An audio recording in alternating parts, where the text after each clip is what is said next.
Well, good afternoon and welcome to today's version and today's episode of the COVID-19 Travel Mole interview.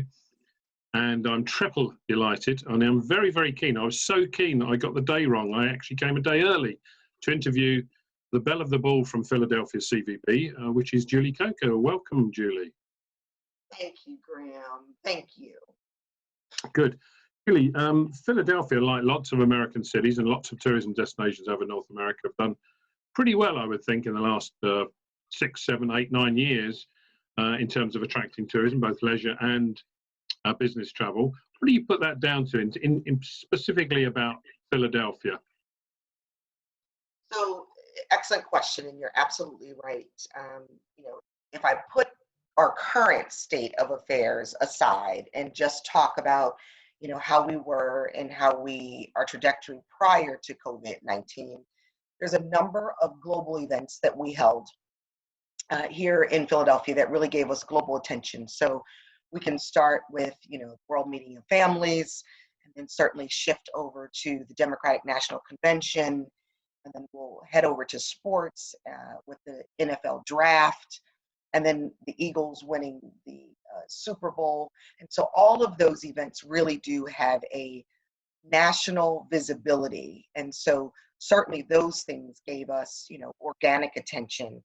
But in addition to that, Philadelphia has always been really well suited in terms of the markets that we serve. So we're a third business, we're a third leisure, and then we're a third conventions. And so that has really allowed us to grow in all three segments. And certainly when we talk about leisure, we're obviously talking about overseas international visitors included in that as well. But in addition to that, we've also seen growth in construction and development, especially in Center City. Last year, 2019 alone, we had 4 new hotels open, one that we are extremely proud of, and certainly speaking of belle of the ball would be the Four Seasons. And it sits on top of Comcast building, and it occupies the top 12 floors, and it's just absolutely spectacular. But then, as you know, we've also had, and I'll use the word unprecedented growth in terms of new airlift across Europe. Great service from American Airlines, but we also had over the last 10 years, new air service come into the market from Aer Lingus and Iceland Air. And so all of that has really helped us increase overseas visitation. And so all of that has really given us the ability to increase the number of hospitality jobs, not only in Center City, but in the region. So I think all of those factors have really contributed to the success of Philadelphia, I'd say, over the last 8 to 10 years. One of the things that's always struck me when I've been in Philadelphia, and particularly recently, was the fact that when you walk around, and you can walk around Philadelphia because it's not the biggest city in the world. It's very, very accessible on foot. But it's the amount of independent shops, restaurants, bars, even hotels that struck me very, very strongly. It just made a mark on me that wherever I went, I would go to a coffee shop, but it would be independently owned, and there would be a coffee artisan there, if you like, that owned it and was proud of it. And I actually spoke to one of the restaurant owners who was very proud of the fact that they got all of their produce from like a 25-mile radius of downtown because it's such a rich agricultural area. Has that been deliberate, or is that just, if you like, market forces from citizens of Philadelphia? I think it's a combination of both, but I would first say I think it has been deliberate, but at the same time, I think that's the spirit of Philadelphia. So Philadelphia, as you know, is ideally situated between New York and DC. And so that gives us the advantage, certainly, of the proximity on the East Coast, but it's also allowed us to grow our neighborhoods. And within that, then you have, Philadelphia's own craft beer, or you have the coffee shops like you're speaking of. We have a number of restaurant owners that have started right here in Philadelphia. We have award-winning chefs.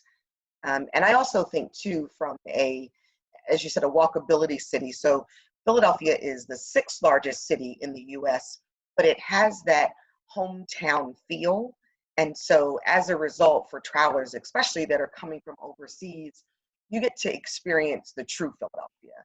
So I think in many markets, whether you're talking about LA or New York or others, sometimes there's that tourist, if you call trap, but in Philadelphia, you really can walk out of your hotel and walk into, let's say, Fork Restaurant, a female-owned and operated restaurant, and from Philadelphia, and part of the community. And so I do think that that's a great attribute of Philadelphia, but also too, I think that we have deliberately kept that as a part of our history and as a part of our appeal as America's birthplace.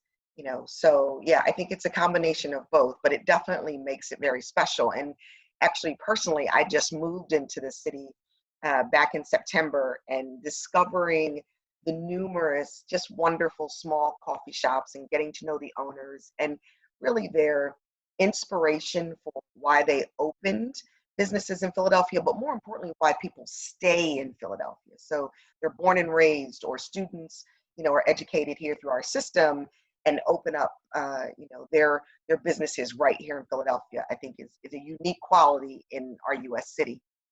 Yeah, I certainly got a sense of urban community. Where, depending on where you went, there was a certainly sense of community that comes through strong and clear in Philadelphia. Moving on slightly, you did mention COVID-19, and that's obviously why we're speaking like this and not face-to-face, which would be preferable, of course. But do you think that cities, and particularly in this case, Philadelphia, in the medium term, will have to maybe modify the type of vacations and the type of experience they're going to offer clients? In other words, they would have to perhaps work more closely. I know you work closely already, but work more closely with some of the hinterland, some like Philadelphia in the countryside, that type of thing. And I know that's a marketing term, but working more closely with places like Kennett Square, for example, the mushroom capital of the universe. Shiitake Happens is my favorite t-shirt from that town. So do you think that will happen? Absolutely, and it has happened. There's actually a weekly call of all of our destination marketing organizations every Friday morning to touch base, but also to talk about the road to recovery. And we know that we'll pivot to that when it is the appropriate time. But for us, we really did recognize that immediately. And so as soon as we saw that there was a challenge, we immediately started investing more than we already had done in educating tour operators and giving them options to then offer to their customers as we are in this, we'll call it virtual time. So there's numerous virtual tours that are available in terms of our arts and cultural institutions. My apartment happens to be right outside of the Kimmel Center, and I know that on their billboard it says the curtains will rise again, and you are able to go on and see previous performances to give you a taste of Philadelphia and a reminder of Philadelphia. And so all of our arts and cultural institutions have done that. And so we have offered that content to our tour operators to keep Philadelphia top of mind, also in some cases to refresh their memory and to bring them up to speed on all of the great things that we offer, although virtual. And then also to inspire them as well as future travelers when travel will come back, and we know that it will, why Philadelphia is a destination to choose. I would also say, not only are we working regionally, but we're also working across the East Coast. So, Philadelphia is a short train ride away from both New York and DC. We've already begun talking to them about marketing campaigns on the road to recovery, how we reach the overseas traveler so that this East Coast destination can be a great itinerary for them. 3 great iconic cities with completely different feels, but give you a sense of the East Coast, easy to get to, and certainly within the guidelines that we believe are going to be the norms really for social distancing.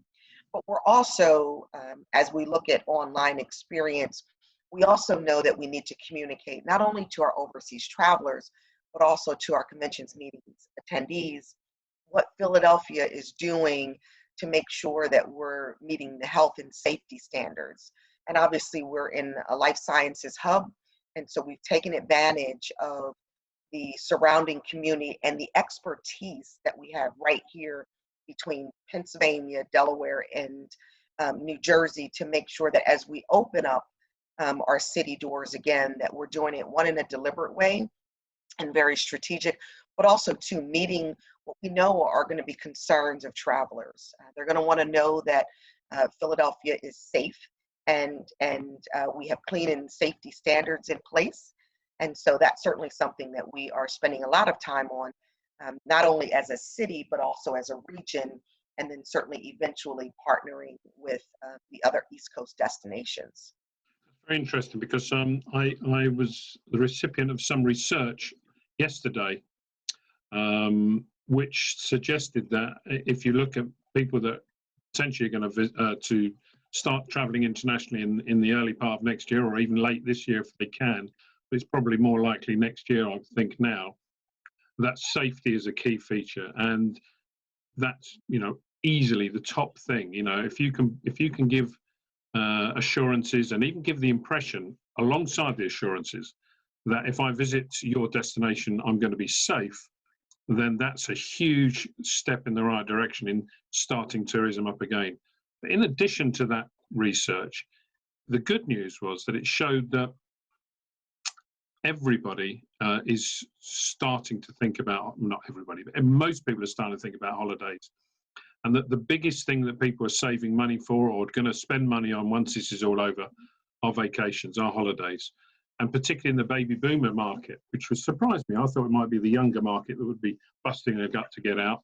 But it's actually in the baby boomer market that people, like 37, 38% of baby boomers are now saying, yeah, as soon as I can, I'm out.